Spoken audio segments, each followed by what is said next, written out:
Hey everyone, welcome to another episode of the Ask Amity Show. My name is Edmund. I'm here with my two partners, Jennifer and Cindy. We're the attorneys here at Amity Law Group in Rosemead, California. I know that for a lot of parents with children in high school, most of the kids are now graduated from high school, the seniors. And so we wanted to make this very timely video to share some of the tools and tips of estate planning that can help your family, especially your 18-year-old who's going off to college. I know you must be really excited and proud of your child who's going to college, but you might be a little bit concerned and worried. You might have questions like, is he or she going to be okay? You know, what if they have they get COVID-19 or they get injured in a school shooting? Unfortunately, that's our reality now in America in 2020. So in today's video, we're going to talk about the 3 estate planning documents your 18-year-old needs before they head to college. Because in California, once a person turns 18, they're legally an adult.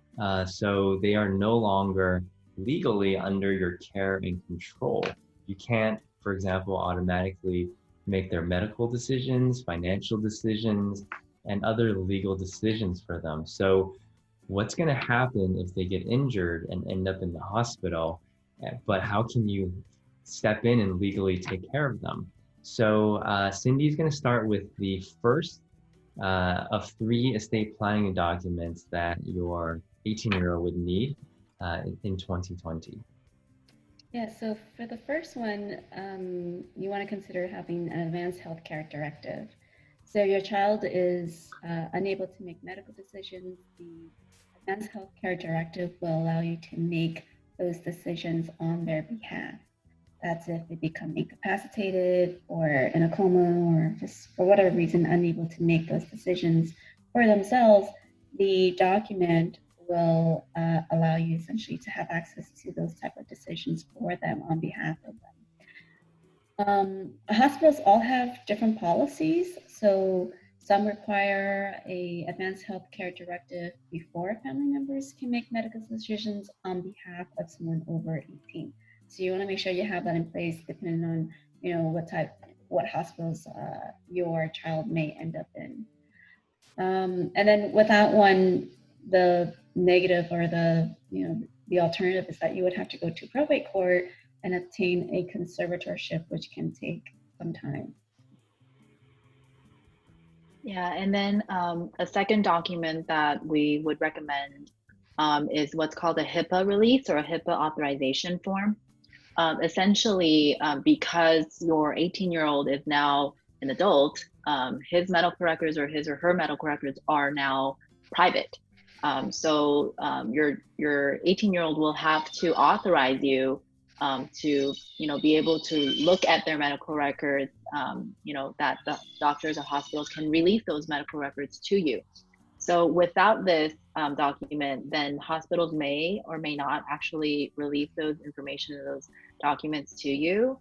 So it's important that you have that in place just in case something does happen. Then the hospitals can give that information to you.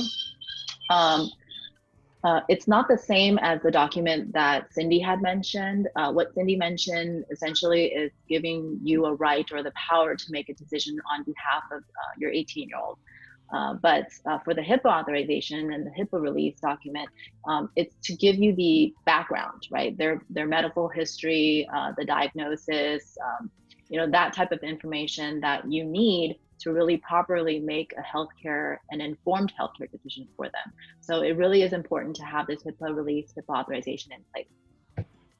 Yeah, and the third and final estate planning document that you need for your 18-year-old is what's called a durable power of attorney. And what that document allows you to do is it allows you to make financial decisions for your children in the event that they're too sick to handle it themselves. So for example, you can help them pay the bills, access their bank account.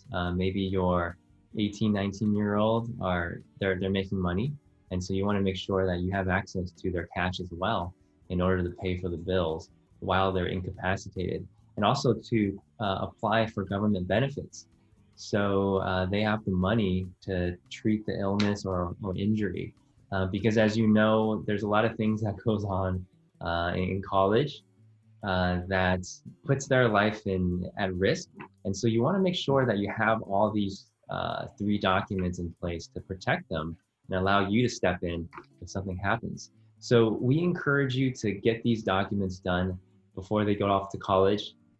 Things change dramatically. Your relationships change dramatically after they're out of the house. And so while they're still in the house, it's easier for them to get things done. So if you need them to, for example, come to our office to sign the paperwork, they're in your house. And so you can easily just take them to our office and make sure everything is done, make sure everything is signed and notarized.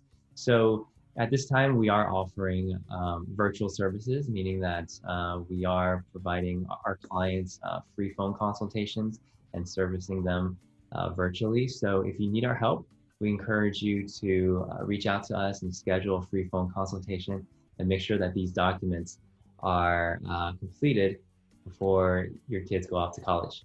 That's it for this video. Thank you so much for joining us, and please continue to stay safe.